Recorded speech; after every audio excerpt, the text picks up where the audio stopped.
Yellowjackets. Oh my. Stay tuned to hear about my encounter with Yellowjackets.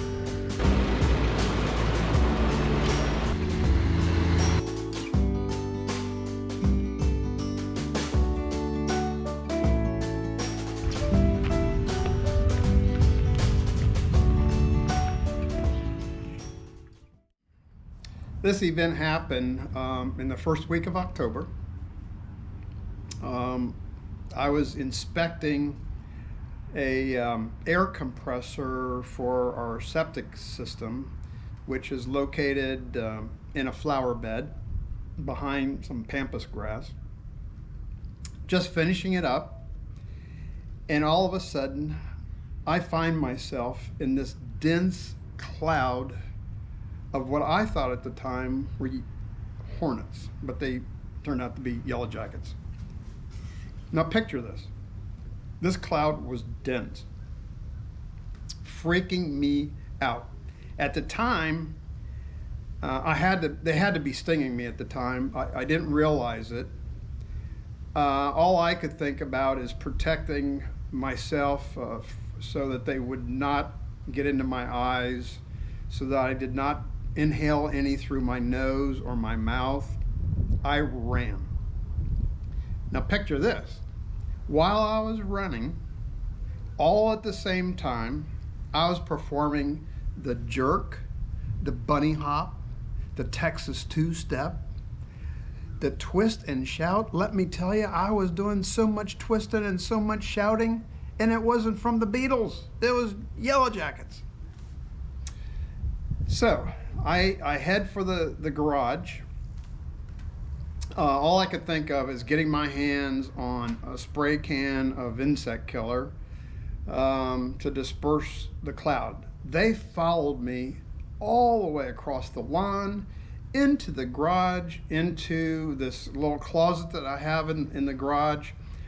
I grabbed the spray can, ran back out into the driveway, started spraying, and at the same time I was turning 360 degrees.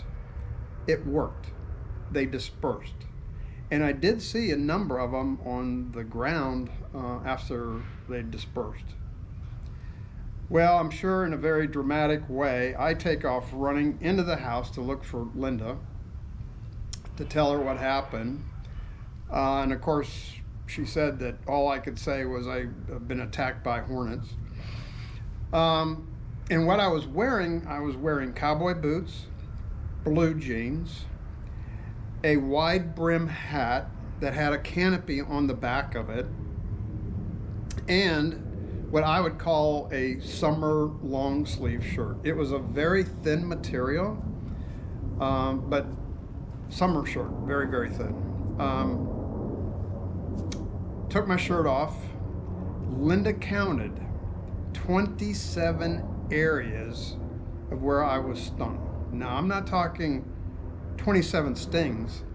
I'm talking about 27 different areas.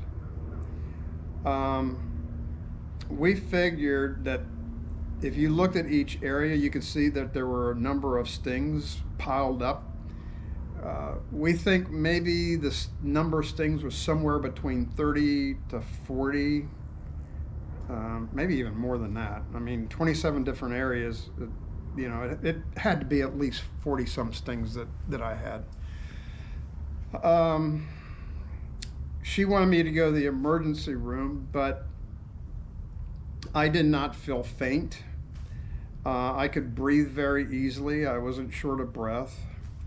So I knew I wasn't having any allergic reaction to the stings, but man, they started hurting. After that shock of the whole event, finally things started to settle in, and the pain came. We got on the internet to research how should we treat them. What we learned, and we also followed up and called a teledoc, and the teledoc actually recommended that I take Tylenol and Benadryl, and to ignore what is on the label as far as the frequency of taking it, and he increased that frequency significantly. So we did that also to put ice packs on the swelling. And for some reason, my left hand got hit really hard. I looked like I could have been a professional boxer. My hand was so huge. So then, what did we do after that? After the treatment, number one, we needed to find out what they were, and we did find out that they were Yellowjackets. So we researched to learn more about the Yellowjacket, and we researched on how to get rid of them.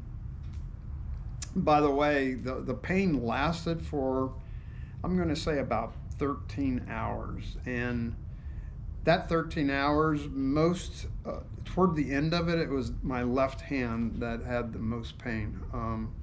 The other pain went away before that 13 hours, but for some reason that left hand made it last a little bit longer. So here's what we learned about Yellowjackets. Number one, they're a member of the wasp family.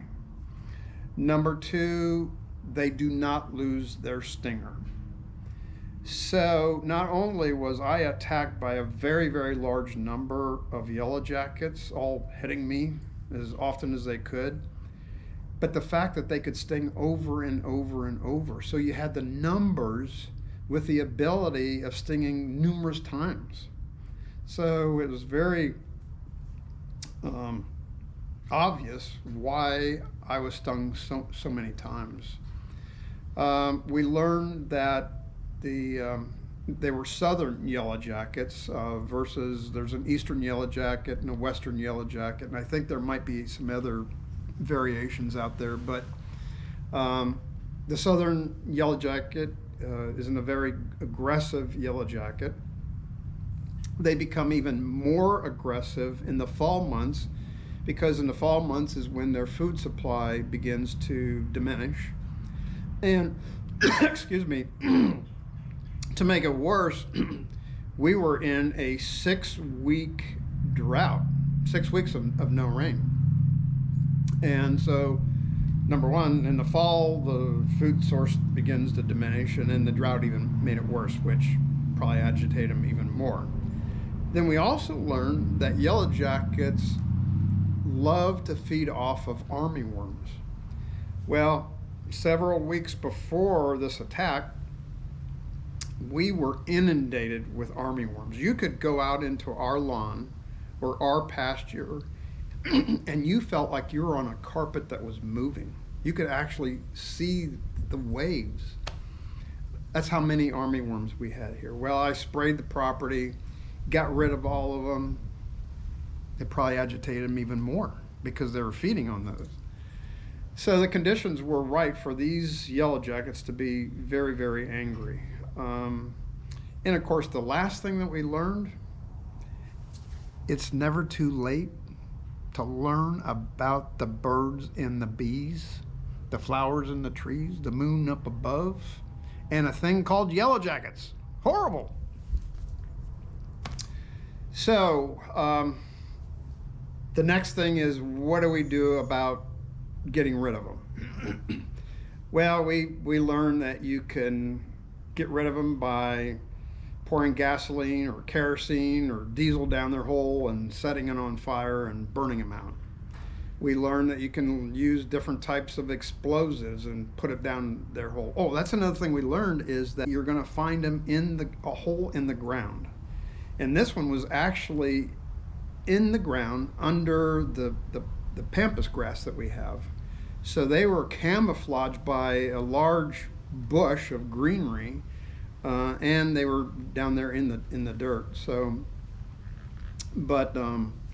anyhow, you can use explosives to blow them out, or you can fill the hole up with different types of poison to kill them. You can also smoke them out. And then the last method that we learned was to take a vacuum cleaner, suck them all up, and then go in there by hand and remove it. We also learned that you can pay a company to come out and do it. They charge anywhere from $300 to $500. depending on where the nest is located, how large it is, how difficult, the time involved in eliminating the nest. So we chose to do it ourselves. So we bought a bee suit. I think it was about $140 some. The gloves added a little bit more to it. Far less than the $300 to $500. I had a shop vac, and in the bottom of the shop vac, they recommended you put about 2 or 3 inches of water. I put about 3 inches of water in the bottom of it, because when they hit the water, they almost drowned immediately.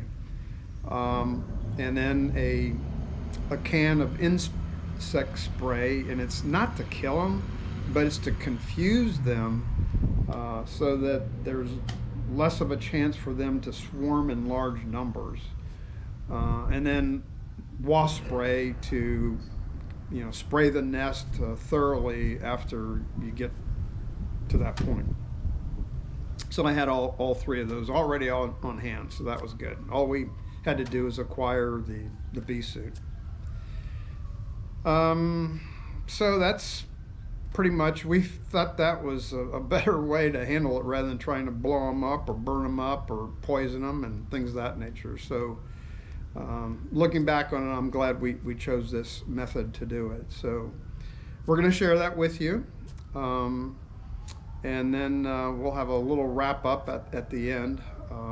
But hope you enjoy the video. I hope you find this helpful, and we'll see you soon. Okay, I am suited up, so we'll see how this goes.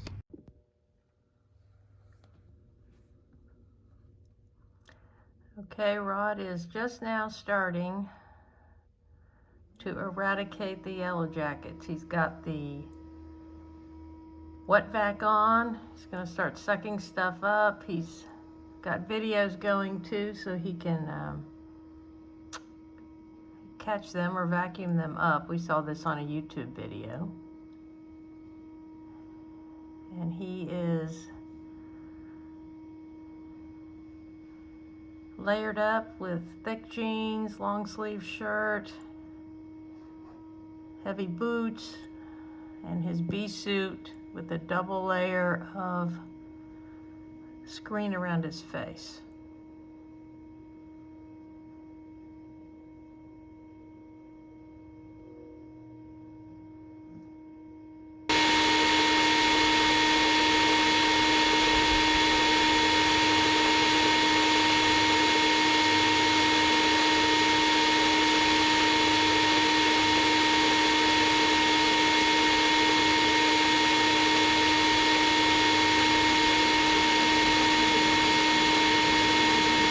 Look at those swarming around the camera down there. He's going to get some good shots.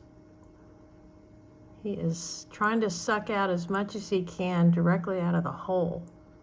Wow, they are all over that camera. Jeez.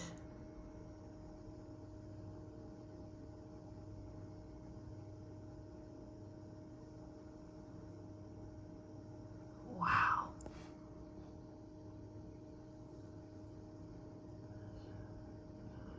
So from the YouTube video we saw of somebody doing this, he sprays the bug spray around him to block the pheromones that are being released by the Yellowjackets, and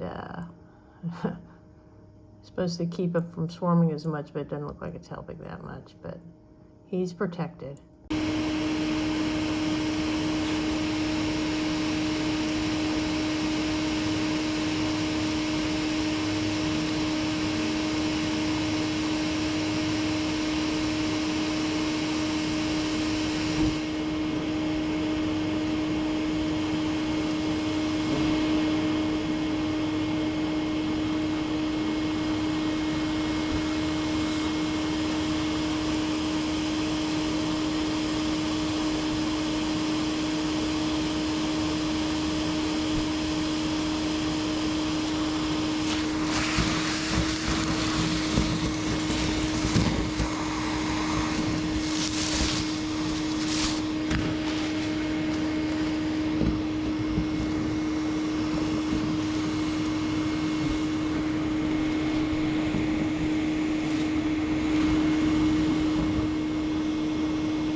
it's been almost exactly an hour, and it looks like he's removed a big chunk of the nest of the Yellowjackets.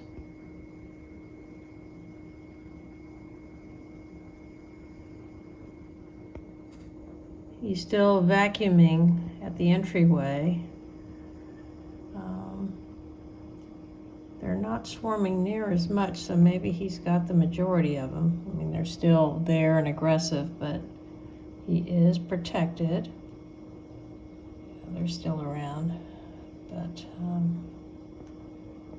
not sure how much longer it's going to take, but I think we're close.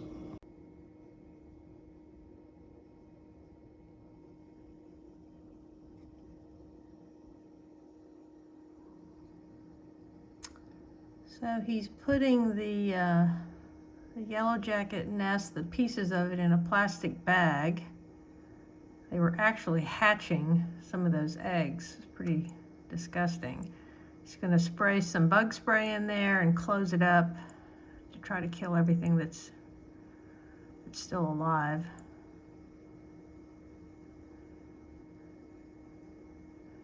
And he's got water at the bottom of the wet vac, so all the Yellowjackets that he sucked up hopefully have drowned. And he's going to check to see if there are any more pieces of the nest in there with a flashlight, and see how close we are to being complete as far as removal of these Yellowjackets.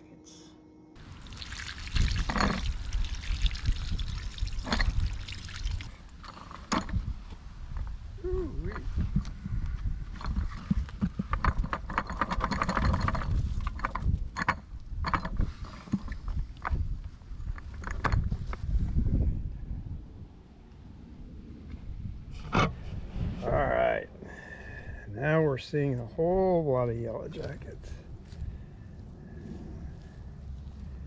There's part of their nest.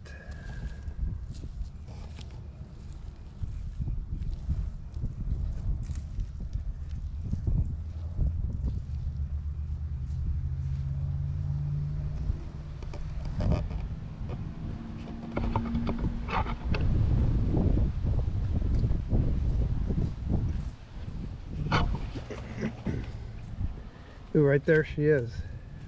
Right there she is. Here, where's a stick so I can get her out?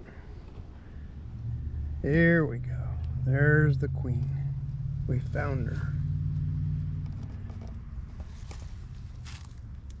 Right there she be. See how much larger. See, here's the regular Yellowjackets. Let me get one up here.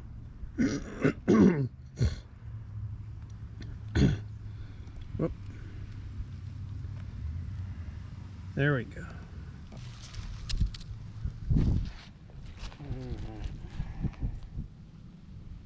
Now they say you can tell the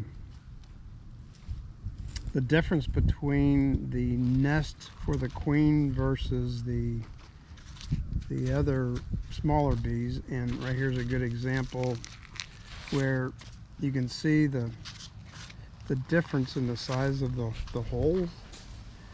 So this would be the queen's nest, and here are the, I don't know, worker bees, smaller bees, whatever you want to call them.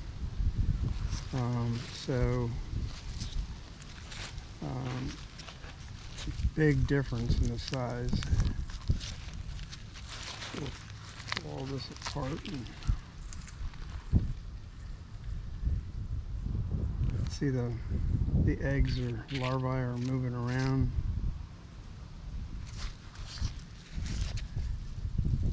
So again, here's the queen's nest.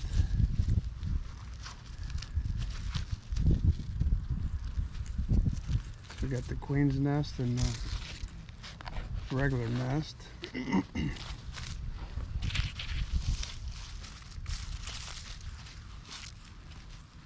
Ooh, there's a mammoth queen nest. Here's another queen. She's alive and she's coming out of her nest. So maybe these are the queens giving birth to Look at the difference in how orange she is. The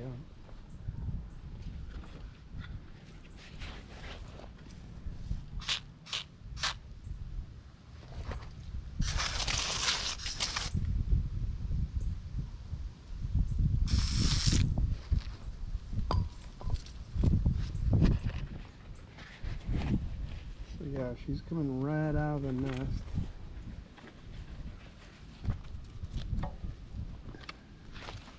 Put this over here with the rest of them.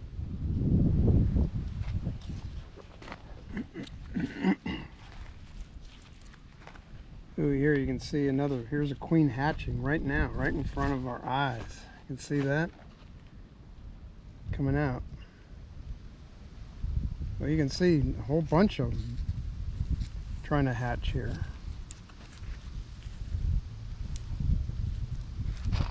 No wonder we have so many queens. Wow. That's a huge, I've never seen a queen's nest in all the YouTubes that I've watched. I've never seen a queen's nest that large.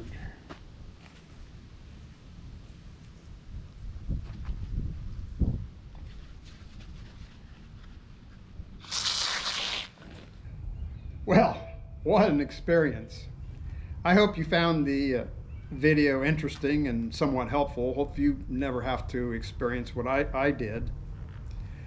Our videos are about retirement and our travels in our RV, our travels on the motorcycle, and just experiences that we have around here at home.